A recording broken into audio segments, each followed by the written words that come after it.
Graça e paz, queridas irmãs, queridos irmãos.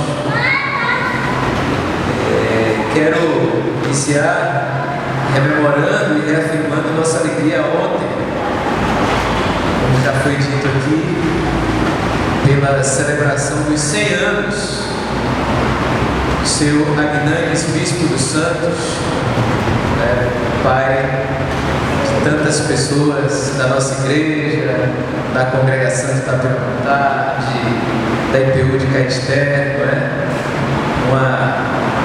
como ele mesmo falou, uma prole vasta aí que é motivo de gratidão para ele, de alegria para nós. Então ontem estávamos lá comemorando esse século, esse centenário da vida do nosso irmão querido, meu sogro, seu Agnandes Bispo dos Santos. Ele que fez um momento mais doméstico, mais com a família, com os irmãos aqui na igreja, diferente do que estava planejado inicialmente, Ele pensava em fazer um momento mais festivo no interior da terra dele, que ele tanto gosta, Estão as memórias da infância, lá em Volta Grande. Mas por conta do falecimento do reverendo Áureo Bispo dos Santos, irmão dele, mudaram seus planos. Ele fez algo mais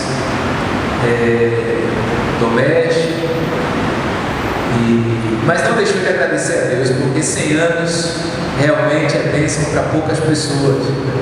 Chegar aos 100 anos e como ele está, com lucidez, com vigor. E ontem ele dizia que o coração dele estava quebrado de tanta alegria, o coração não conseguia conter tanta alegria, estava quebrado. Aí depois ele disse para ele: mas é uma alegria que quebra o coração, mas depois refaz tudo. Foi motivo de muita gratidão e louvor a Deus, e congraçamento estarmos ontem celebrando os 100 anos do seu Agnandes Bispo dos Santos. Ele que tem uma vida também ligada à fé, à igreja, ao presbiterianismo, lá naquela região. Ele ajudou a formar igrejas, a iniciar igrejas, e ao longo da vida toda buscou não se apartar desse caminho da fé, e sempre na igreja presbiteriana, É uma referência também para nós nesse sentido. Bem, quero também aproveitar para dizer que a mensagem de hoje eu contei com a ajuda de um presente que eu tenho de aniversário muito precioso, que eu faço questão de divulgar, que é o livro de Jeremias, um comentário exegético, teológico, do pastor Nelson Kilp, nosso amigo, pastor da igreja luterana, esposo da reverenda Sônia, e aqui é resultado de 40 anos de estudo dele, Ao longo de 40 anos se dedicou aos estudos, principalmente no Antigo Testamento, em especial o livro de Jeremias. Então hoje já comecei a ler, já estou caminhando, É um livro com muita fonte, com muito conteúdo, muito amor, a palavra de Deus também. E eu aproveito para divulgar um presente de aniversário, E quem quiser se aprofundar no livro desse profeta importante, Jeremias, eu recomendo o livro de Jeremias, um comentário exegético teológico do pastor luterano, nosso amigo Nelson Kilp. E o texto de hoje, irmãos e irmãs, encontra-se em Jeremias, capítulo 31, versículos 31 a 34.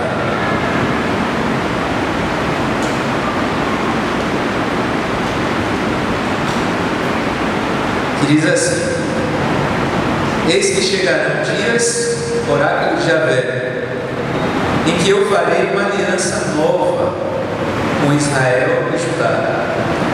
Não será como a aliança que fiz com seus antepassados, quando os peguei pela mão para tirá-los da terra do Egito, aliança que eles quebraram, embora fosse eu o Senhor deles, oráculo de Javé. A aliança que eu farei com Israel depois destes dias é a seguinte, oráculo de Javé: colocarei minha lei em seu peito e a escreverei em seu coração, Eu serei o Deus deles e eles serão o meu povo. Ninguém mais precisará ensinar seu próximo ou seu irmão, dizendo: procure conhecer a Javé, porque todos, grandes e pequenos, me conhecerão, oráculo de Javé, pois eu perdoo suas culpas e esqueço seus erros. Amém. Importante lembrar, irmãos e irmãs, que os profetas eram aqueles e aquelas, existiam profetisas também, tocados e chamados por Deus para serem boca de Deus, porta-vozes de Deus.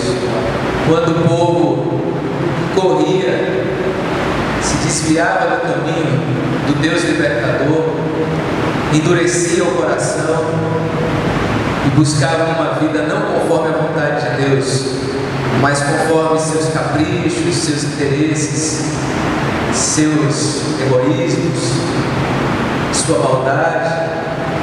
Quando isso acontecia, Deus levantava os profetas. Isso aconteceu, iniciou principalmente no tempo que Israel se tornou uma monarquia. Israel se tornou uma monarquia, e para se tornar uma monarquia, como Samuel advertia, vocês estão pedindo para se tornar um rei, né? E eles buscavam isso para se proteger dos povos que poderiam ameaçá-los, para tentarem se organizar melhor. Mas lá atrás Samuel já dizia, né, na transição da vida das tribos para passarem para a monarquia, Samuel dizia: olha, cuidado, porque a monarquia tem o seu preço. Para ter um rei será necessário uma corte. Para ter um rei e uma nação, vocês também vão precisar de um exército. E precisarão assumir um caminho de força bélica. E precisarão manter uma corte. E para manter uma corte, vocês vão precisar explorar o povo. Cuidado com esse caminho. Mas o povo de Israel seguiu por aí. E ao se tornar uma monarquia, aconteceu tudo aquilo que Samuel, orientado por Deus, falou para eles. Para manter um exército, para manter uma corte, iniciou um processo de desigualdade social tremendo. Houve um empobrecimento de grande parte para bancar o rei e sua corte. Salomão é o exemplo maior, com as suas concubinas, aquele monte de mulheres, aqueles exércitos, aquela pompa.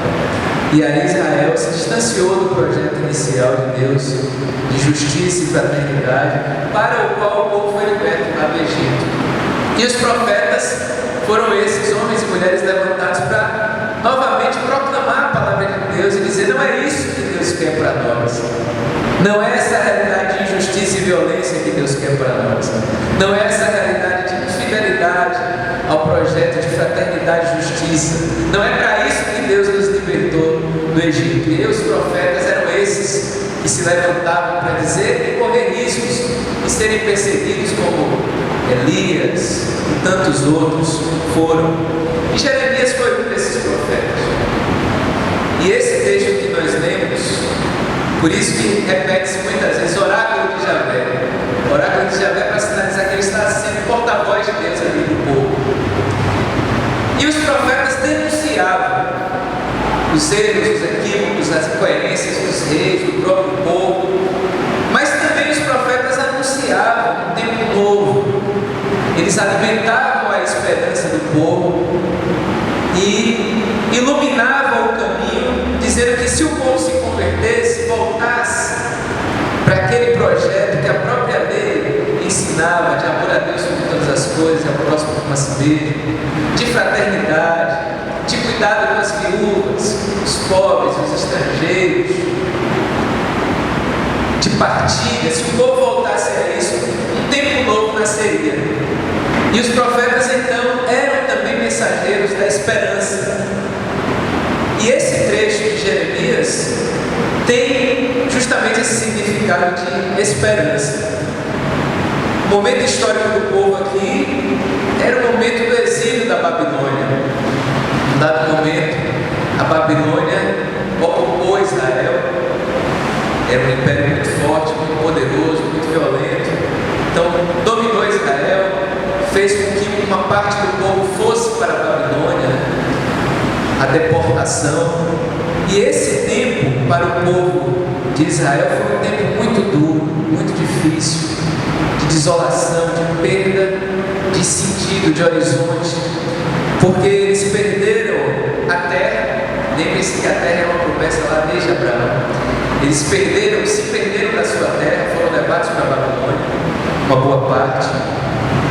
Eles perderam o rei, tanto lutaram, tanto pediram a Deus, o rei deles já não tinha poder.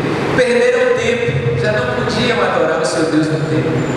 Então o povo estava sem eira nem beira, estava sem chão, sem rei, sem terra, sem templo, numa terra estranha, sendo oprimidos por um império que era o Império Babilônico.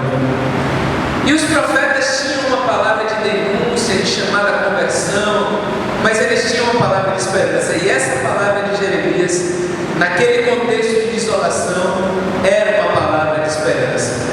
Jeremias estava dizendo para aquele povo desolado, deportado, sem chão, ele estava dizendo que mesmo sem tempo, mesmo sem terra, sem rei, desprotegidos, submetidos ao Império Babilônico, Deus não tinha abandonado. Deus não tinha rompido a aliança com eles, mas tinha uma nova aliança a estabelecer com o seu povo.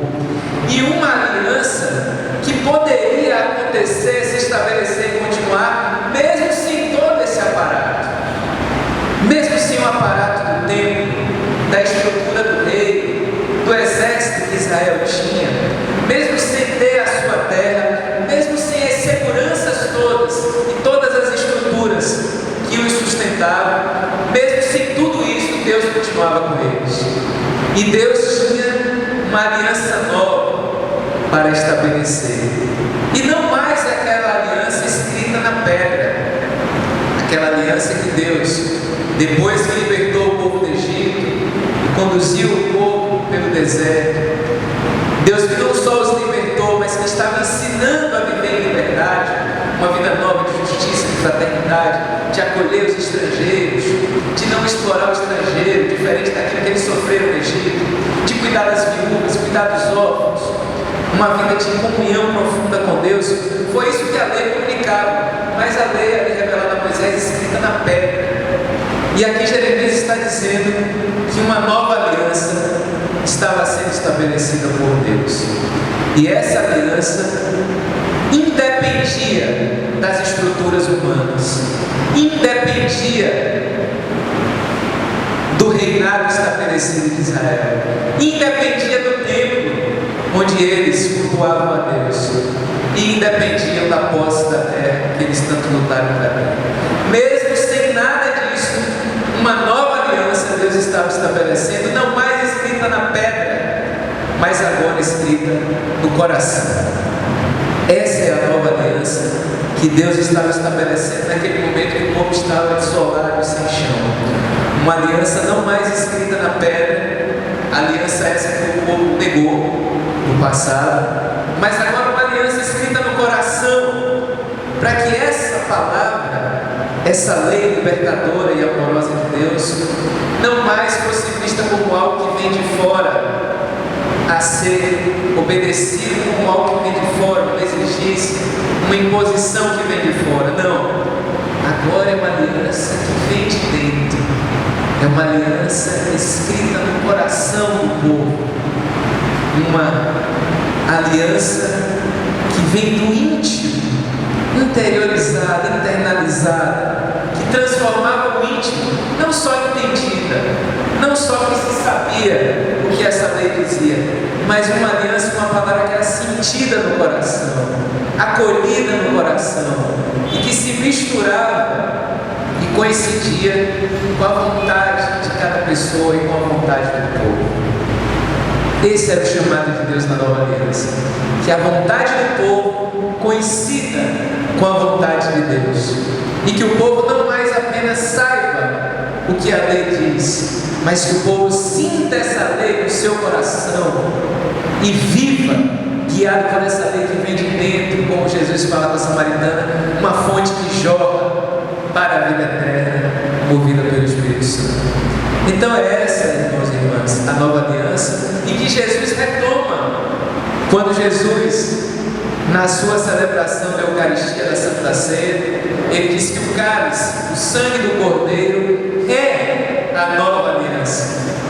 É a nova aliança, e Jesus é o Cordeiro morto em favor de nós. Então é esse chamado que Deus tem para nós hoje também, irmãos e irmãs.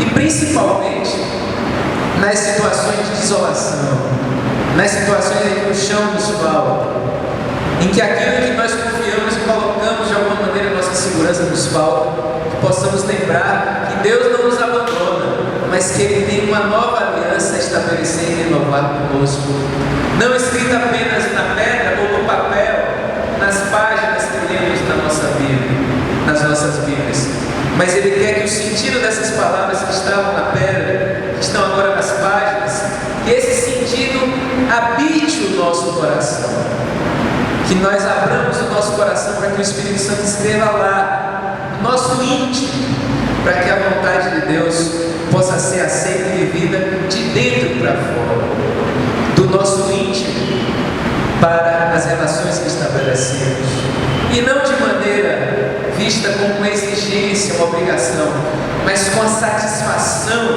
de viver essa palavra, a satisfação de nos aprofundarmos nessa palavra e de colocarmos em prática, não só o nosso saber, o nosso ouvir, mas o nosso saber, o nosso sentir e o nosso viver essa palavra de Deus. Jesus retoma e Ele, e com Ele, nós renovamos a nova aliança em Jesus Cristo. Por isso que Ele diz que precisamos nascer de novo. E o apóstolo Paulo, no Novo Testamento, nós encontramos que o Espírito Santo escreve a lei de Deus nos nossos corações. Então que possamos sentir essa palavra dentro de nós, nos purificando, nos transformando, nos encorajando, nos mobilizando e nos movendo de dentro para fora, para que a nossa vivência da palavra seja sincera, seja efetiva, seja frutífera, reconhecendo sempre que, como diz no final do texto, ninguém mais precisará ensinar seu próximo, seu irmão. Tamanha a intimidade com essa palavra, tamanha a profundidade dessa palavra em nós. Procure conhecer a Javé, porque todos, grandes e pequenos, me conhecerão, oráculo de Javé, pois eu perdoo suas culpas e esqueço seus erros. Essa palavra é uma palavra de perdão, é uma palavra que nos permite não ficarmos presos ao passado. O povo de Israel praticou erros no passado, se afastou de Deus no passado, sofreu consequências dessas infidelidades a Deus. Mas Deus não se fixa nos nossos erros, mas está disposto por sua palavra a nos perdoar, para começarmos de novo, para não sermos prisioneiros do nosso passado, mas podermos recomeçar uma vida nova, guardando a palavra no nosso coração e sentindo e vivendo essa palavra de perdão, de vida nova, de amor e de salvação. E para terminar, eu quero lembrar também o que nos diz o Salmo 40, que vai nessa mesma direção, quando diz, Salmo 40, versículo 7 adiante, o salmista se dirigindo a Deus: não queres sacrifício nem oferta, mas abriste os meus ouvidos. Tu não pedes holocausto pelo pecado. Então eu digo: aqui estou, como está escrito no livro, para fazer a tua vontade. E diz o salmista: meu Deus, eu quero ter a tua lei dentro das minhas entranhas. Seja essa a nossa oração, irmãos e irmãs, para que a palavra não só passe nos nossos ouvidos, não só chegue à nossa mente, à nossa compreensão, mas se ela chega ao nosso coração e às nossas entranhas, para nos transformar integralmente, e que ela possa jorrar pela ação do Espírito Santo como uma fonte que jorra para a vida eterna. Seja essa a nossa oração. Meu Deus, eu quero ter a tua lei dentro de minhas entranhas. Vamos falar juntos? Meu Deus, eu quero ter a tua lei dentro das minhas entranhas. Amém.